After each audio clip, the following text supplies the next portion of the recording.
जय मसीह सभी को।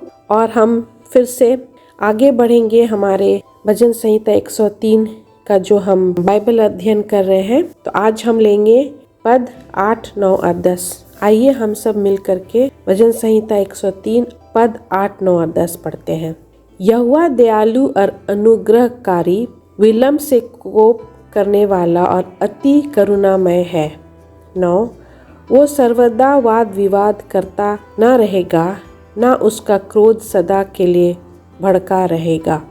10, उसने हमारे पापों के अनुसार हमसे व्यवहार नहीं किया और न हमारे अधर्म के कामों के अनुसार हमको बदला दिया है। तो जैसे कि हम शुरू किए थे, जब हम अध्ययन कर रहे थे, शुरू में हम देखते हैं कि जो दाऊद राजा है, जो सामिस्ट है, वो किस तरह से पिता परमेश्वर को अपने आत्मा से पुकारना चाहता है हर एक बार। और मैं यही सोचती हूँ कि एक दिन में वो कितना बार उसने पिता परमेश्वर को पुकारा कि उसका ये अच्छा आदत बन गया था कि वो अपने आत्मा से उनको पुकारने लग गया। तो जब हमारा आदत बन जाता है, तब हम और किसी चीज़ को भी करने के लिए उसमें हम इच्छुक रहते हैं और हमारा इंटरेस्ट बढ़ जाता है। अगर हम कोई काम करते हैं, सप्ताह में अगर 1 दिन करते हैं या 2 दिन करते हैं, तो वो पता चलता है कि हम उस काम को करने के लिए हमारे अंदर में कितना इच्छुक है या हम कितना इंटरेस्ट दिखाते हैं। जैसे जैसे हम कुछ काम करते चले जाते हैं, तो उतना ही ज़्यादा हमारा उस काम के प्रति एक अच्छा सा आदत बनते चले जाता है। और वो हम दाऊद राजा के ज़िंदगी में भी देखते हैं कि जब वो परेशानी में रहते थे, तब वो नहीं पुकारते थे, लेकिन उनका वो दिनचर्या, उनका आदत बन गया था और इसीलिए वो दिल, दिमाग, आत्मा से पिता परमेश्वर को पुकारता था। और सिर्फ प्रार्थना नहीं, लेकिन उसकी स्तुति, महिमा, गुणगान करता था राजा हो करके भी। और फिर बाद में हम ये भी देखते हैं, पद 2 में अगर हम जब लेते हैं तो हम उसमें पढ़ते हैं कि हे मेरे मन, यहोवा को धन्य कह और उसके किसी उपकार को ना भूलना। तो वाकई बाद में जब हम पढ़ते हैं 5 तक, 3, 4 और 5, तब हम उसमें देखते हैं कि किस तरह से पिता परमेश्वर का जो उपकार है उसको हमको नहीं भूलना चाहिए। और आज हम जो पढ़ रहे हैं वो है 8, 9 और 10, और उसके बारे में हम ये कहना चाहते हैं कि 7 तक तो हम देखें कि किस तरीका से पिता परमेश्वर अपने लोगों के साथ में संबंध बनाना चाहता है। लेकिन जब हम 8, 9 और 10 पढ़ते हैं तो उसमें पिता परमेश्वर का प्रेम दिखता है, और वो प्रेम किस तरह का होना चाहिए वो दाऊद राजा ने बताया है, सामिस्ट ने बताया है।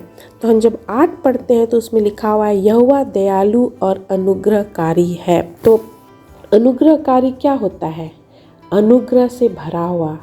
अगर हम कुछ काम करते हैं और उतना भी अच्छा हम नहीं करते और उसके लिए हमारा उस काम को सराहा जाता है और हम अंदर से जानते हैं कि मैंने उस काम को उतना अच्छी तरीका से नहीं किए हैं, लेकिन फिर भी उस काम को सराहा जा रहा है, तब वो काम, उस इंसान जो सराहा जा रहा है उस काम के लिए, तो वो हमारे लिए एक अनुग्रहकारी काम हो जाता है। तो उस तरह से पिता परमेश्वर भी, उसका जो प्रेम है वो हम देखते हैं कि वो दयालु है और अनुग्रहकारी है। और इसीलिए उसके दयालु और अनुग्रहकारी के वजह से हम पापी इंसान या मानव हर एक दिन इतना पाप करते हैं, लेकिन फिर भी पिता परमेश्वर अपने इस स्वभाव की वजह से हमारे सारे पापों को क्या करता है? क्षमा करता है। हम उसके पास नहीं भी आकर के क्षमा मांगते हैं तो वो हमारे पापों को क्षमा करने के लिए तैयार है। फिर उसके बाद में हम देखते हैं कि वो विलम्ब के कोप करने वाला और अति करुणामय है। और वो गुस्सा करता है, लेकिन वो विलम्ब से आता है उनको गुस्सा।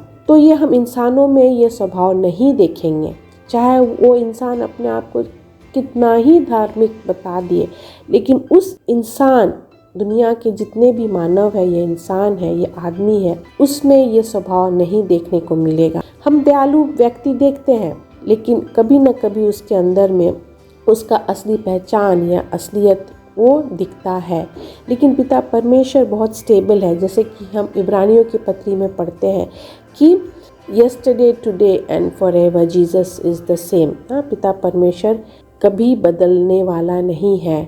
हम आज ले ले, कल ले ले या बीता हुआ दिन ले ले, हम पिता परमेश्वर का जो स्वभाव है वो एक समान है। वो हम गाना भी गाते हैं और वो गाना भी हम जानते हैं कि आज, कल और सर्वदा पिता परमेश्वर एक सा है। और वो चीज़ हमको जो सामिस्ट है वो बहुत अच्छी तरीक़ा से वो बताया है कि वो विलम्ब से क्रोध करने वाला है और वो अति करुणामय है। तो हम भी जब मसीही लोग हैं तो हमें भी अपना स्वभाव में परमेश्वर का स्वभाव लाना बहुत ज़रूरी है और हमें भी पिता परमेश्वर के जैसे दयालु होना बहुत ज़रूरी है। और अगर हम दयालु होते हैं तब हम लोगों के बारे में सोच सकते हैं। अगर हमें क्रोध बहुत विलम्ब से आता है या एक बैग अगर हम रिएक्ट करते हैं, अगर हमें कुछ गुस्सा आता है, बहुत बार हम देखते हैं कि मनुष्य को अगर आप अच्छी बातों को भी लेकर के अगर आप उसको सुधारना चाहते हैं, थोड़ा सा ऊंचा आवाज़ में बोलते हैं तो वो इंसान को गुस्सा आता है और वो रिएक्ट करता है। ये मैं बहुत बार देखी हूँ कि अगर आप किसी को सिखाना चाहते हैं और अगर आप उसको डिसिप्लिन करना चाहते हैं तो वो इंसान तुरंत रिएक्ट बैक करता है। वो तुरंत वो सीखना नहीं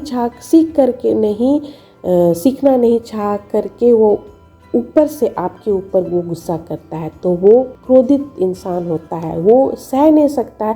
अगर आप उसको अच्छाई के लिए भी अगर आप उसको कुछ बोलना चाहते हैं या उसको सुधारना चाहते हैं तो वो इंसान नहीं सुधारना चाहता, क्योंकि तुरंत आप जो बोले हो उसका वो रिएक्ट करता है। वो जिसको बोलते हैं वापस बोलना, मुझे शब्द नहीं मिल रहा है, लेकिन जिसे कहते हैं कि वो तुरंत किसी का जवाब देना, तो वो इसलिए बोला जाता है जैसे कि हम याकूब के पत्री में पढ़ते हैं कि हमेशा नम्र रहना है। और ये बहुत कम इंसानों में हम देखते हैं कि विलम्ब से क्रोध करने वाला या ये वो बहुत ठहरा हुआ इंसान है।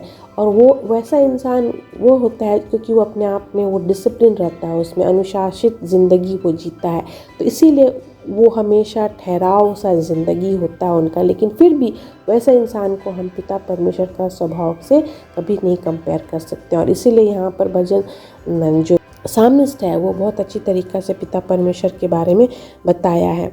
और फिर 9 में हम पढ़ते हैं कि वो सर्वदा वाद विवाद करता ना रहेगा और ना क्रोध सदा के लिए भड़का रहेगा। तो जब वो गुस्सा करता है पिता परमेश्वर तो फिर से उसका गुस्सा क्या हो जाता है, ठंडा हो जाता है, क्योंकि उसे पता है कि उस इंसान का आत्मा हमें बचाना है, उस इंसान के ऊपर में किस तरह से हमको काम करना है। अगर हम गुस्सा होंगे और हम उस गुस्से को दूसरे, तीसरे, चौथा दिन भी हम अगर रखते हैं याद और हम भूल नहीं सकते हैं, तो हम कभी भी विशेषकर मैं मसीह लोगों के बारे में बात कर रही हूँ कि कभी भी हम इवेंजलाइज नहीं कर पाएंगे, कभी भी हम सुसमाचार प्रचार अच्छी तरीक़ा से नहीं कर पाएंगे।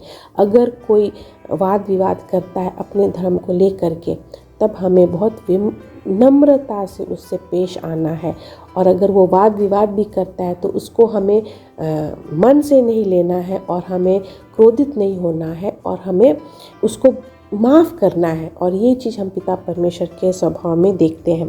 तो हमें पिता परमेश्वर से बहुत कुछ सीखने को मिलता है जब हम यहाँ पर पढ़ रहे हैं। और 9 में 10 में भी कहता है कि उसने हमारे पापों के अनुसार हमसे व्यवहार नहीं किया और ना ही हमारे अधर्म के कामों के अनुसार हमको बदला दिया है। तो वही बदला लेने का जो स्वभाव होता है लोगों का, रिवेंज लेना, या अगर वो मेरे साथ ऐसे किया है तो मैं भी उसके साथ ऐसे करूँगा, वो हर इंसान के अंदर में वो स्वभाव रहता है। लेकिन अगर हमारे अंदर में पवित्र आत्मा को हम अलाउ करते हैं कंट्रोल करने के लिए हमारे आत्मा को, तब हमारे अंदर में जब वो रिवेंज लेने वाला भी अगर आत्मा आता है तो हम प्रार्थना में रख करके उसको हम दूर कर सकते हैं। बहुत बार होता है कि बहुत सारे लोग हमारे बारे में बहुत कुछ बोलते हैं या हमें बोल जाते हैं, गाली गलौज कर जाते हैं, बहुत सारा चीज़ होता है। तो उसको सहना और फिर बाद में उसको माफ़ी करना, ये माफ़ करना, ये हर इंसान नहीं कर सकता है, लेकिन वही इंसान कर सकता है, जैसे कि मैंने बोला कि उसके ज़िंदगी में ठहराव होना है, वो अनुशासन भरा ज़िंदगी होना है। ये तो उसके ऊपर में अगर पवित्र आत्मा का काम बहुत ज़्यादा होता है, ये कंट्रोल करने, अपने से अपने आप को नहीं कंट्रोल करके अगर पवित्र आत्मा को अलाउ करता है कंट्रोल करने के लिए, तब ही हम देखते हैं ऐसे इंसानों के कि वो क्षमा करके वो दूसरे दिन भले ही वो उसे बात ना करे, लेकिन पिता परमेश्वर के सामने उसको लाता है अपनी बातों को और पिता परमेश्वर से क्षमा मांगता है।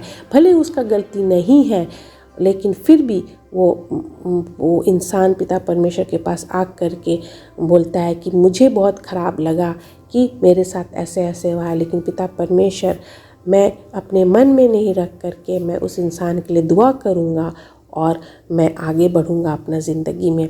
तो हर एक के साथ ऐसा होता है। और ये सहना किसी के बातों को और उसको अपने अंदर में लेना, ये परमेश्वर का प्रेम है। और यहाँ पर हम देख रहे हैं धीरे धीरे स्टेप बाय स्टेप हम देख रहे हैं कि 8, 9 और 10 में कि धीरे धीरे कैसे भजन सामिस्ट हमें बता रहा है कि पिता परमेश्वर का स्वभाव कैसा है। अगर हमें परमेश्वर का प्रेम हमारे अंदर में होना है तो क्या क्या चीज़ें हैं जिसके वजह से हमें पिता परमेश्वर का प्रेम हमारे अंदर में आएगा और हम समझ पाएंगे कि हाँ, पिता परमेश्वर का स्वभाव ऐसे है। और हमें भी, अगर हम अच्छा मसीही जीवन है हमारा, तो हमको भी पिता परमेश्वर के जैसा स्वभाव होना है। हम बिल्कुल पिता परमेश्वर के जैसे नहीं हो सकते हैं, लेकिन हम कोशिश कर सकते हैं कि हमारे अंदर में एक ठहराव आना चाहिए, हमें नम्रतापूर्वक पेश आना चाहिए। अगर हमें लोग गाली गलौज या कुछ भी बोलते हैं तो उसको हम सह नहीं सकते, लेकिन हम चुप रह सकते हैं। और अगर हम कुछ बोल भी देते हैं तो हम उसको दूसरा दिन परमेश्वर के पास रख करके, लेकिन हम उस इंसान का असलियत तो हम समझ जाते ही हैं, लेकिन उसको हम माफ़ करके हम आगे ज़िंदगी में जाते हैं, क्योंकि हमें पता है कि अगर हम किसी का उसका अगर जो व्यवहार है और हमारा भी अगर व्यवहार है तो उसके और हमारे अंदर में क्या अंतर है। लेकिन हमारे अंदर में अगर परमेश्वर का प्रेम है तब हम अवश्य उस इंसान को माफ़ भी कर सकते हैं और उस इंसान के साथ हम आने वाले ज़िंदगी में भी अच्छी तरीक़ा से हम प्रार्थना कर सकते हैं उस इंसान के लिए। और यहाँ पर हम बहुत अच्छी तरीक़ा से पढ़ते हैं कि पिता परमेश्वर का जो स्वभाव है धीरे धीरे हमें समझना है, जानना है और दयालु होना है, करुणामय होना है, तभी पिता परमेश्वर का अनुग्रह और प्रेम हमारी ज़िंदगी में भी दिखेगा। और ये जो हम अभी पढ़े हैं 8, 9 और 10, ये अगर देखा जाए तो इसके ऊपर में हम बहुत सारे बातें कर सकते हैं। और आने वाले दिन में हम कोशिश करेंगे कि इसको और डिटेल से हम पढ़ें और हम जानें कि पिता परमेश्वर का स्वभाव कैसा है। धन्यवाद।